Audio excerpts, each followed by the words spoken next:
welcome to Residual Lifestyle UK video training. This video will cover support and resistance, supply and demand, and how to trade using the ideas.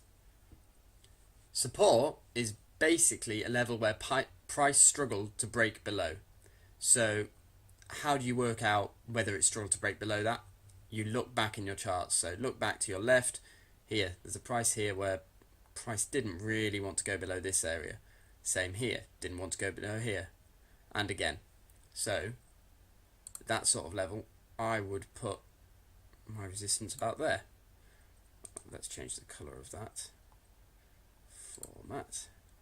Let's make it nice and bright. Let's go cyan. And let's make it a solid line as well. There we go. Okay, so there is one level of support. Now the level of resistance, it's the same thing, but this time it doesn't want to, the price doesn't want to go above it. So here, here, here, here. So that's a very strong level of support because you can see it's been touched 4 times and not been broken. If you go further back, it has been, but that doesn't really matter. You want it as close to your current price as possible. So there. Now then, another name for resistance is the ceiling. Another name for support is the floor.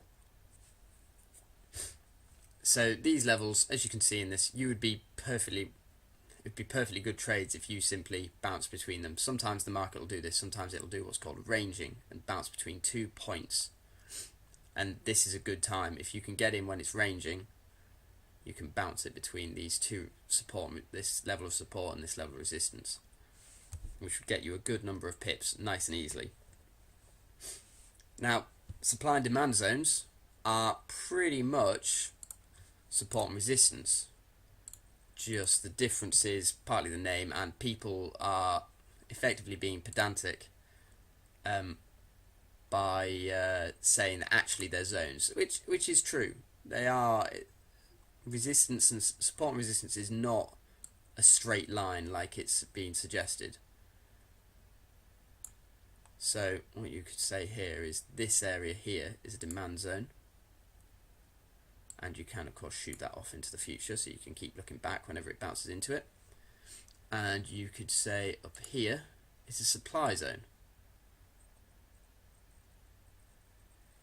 So the reason that they're that way round is basically at this level price doesn't really drop below, because that is where the commodity, or in this case the currency, is in a lot of demand, whereas up here it's being distributed, it's being sold off or supplied. Now, as I already said, there's when the market is ranging like this, perfectly valid trades are nice and easy to find because you just bounce between support and resistance, or the zones if you're using them. However, what about if you want to catch some of the really explosive moves, like some of the very explosive moves, I'm not sure we'll find any on here, are when it breaks out, so when it leaves that trading range. So for instance here, it's broken through the zone. It's a bit easier to see with support and resistance.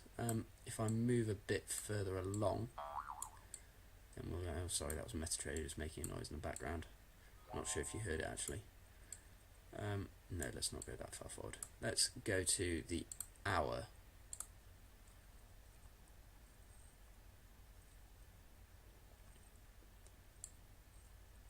Okay then. Oh, this is right where we are. Okay then, so let's do it here. So we've got resistance about here. Sorry, support about there. Resistance about here. Now what we would be expecting is, first of all, this is probably going to bounce.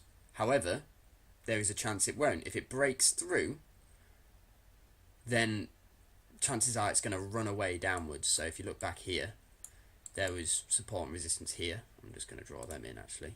So there, didn't work. There, and another one. Let's go a bit lower, let's say there. And as you can see, it broke through, and then it just continued all the way down to here. So if you had traded there, if you'd got in a trade, then you could have got, well, let's say you got in a bit late, 288 down to 23. That would be 500 pips. Now, admittedly, whoa, wait, what? 280? 288. Sorry, yeah, it would have been 500 pips. Yeah, 500 pips, which is an insane amount to make over that number of hours. But anyway, so let's say here, what could happen is either it's going to bounce and you're just trading the range, or it's going to break out. Now, if it breaks out, it could go a long way down. It may not go very far at all, but you would sell it a little way below the line and hopefully catch the majority of the move. Now, the other way that you could trade it is basically when the market looks like it's going to break out. So this is a good example here. So some people would say that was a breakout there, that red candle, because it closed below the support level. However, as you can see, it's just bounced straight back up. So you could call that a fake out. You can see the price is being pushed right down, probably by people thinking it was a breakout, and then someone with a lot more money than them buying in, sending it right back up into the zone. So that is a fake out, and as you can see, they happen regularly. Fake outs are a lot more common than breakouts, so in some cases it's much better to trade the fake out rather than the breakout. Now, I'm not sure what exactly is the word, but basically a little phenomenon, I suppose, is that often after a breakout, the price will retrace. So let's see if we can find an example of that.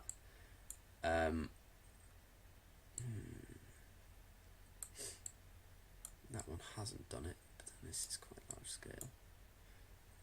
Let's see. Okay, right, here's a perfect example. So here was support, and you can see it's bounced there and continued up. But what you can notice is it's broken through that resistance, then it's come back and touched the resistance. So the resistance becomes the new support. And that effectively is a way of getting a better price in the market. So you could have traded the breakout and got in about there. Or you could have waited a little while, waited for it to retrace and retouch that resistance level, and then bought it there. Then you could have caught an extra, so that's 325, and that is 3. That would have been an extra 20 pips. So you could have caught an extra 20 pips in that big move up. Now, if you watch again, it's done it exactly the same way the other way this time. So what was support comes down, breaks through it, then moves back up, retests it, or retraces to touch the resistance, and then it goes down. And this happens a lot throughout the market. So a way to get a better entry is to wait for the retracement and then get in. It's also a way to exit if a trade is going against you. So if, for instance, here you bought thinking that it was going to bounce off that support, but it's punched straight through. Now what you could do is you could take your money out when, say you discovered it down here that it had gone through, and that would be, what, from the resistance level, you've lost 40 pips. Or you could wait until it retraces and then take your money there at break even or around break even. Actually, you could even have been lucky. If you got it right on the line, you could have made a tiny bit of profit on that trade. But generally, you won't be that lucky. Now, that is a risk to some degree, but then everything in the market is. The thing is, these retracements don't happen all the time. They just happen sometimes. So you've got to be wary. It's all about your perception of the risks. So this could just continue going down, and it could bounce around there and then just go down and never retrace properly. But there is a good chance that it will come and retrace.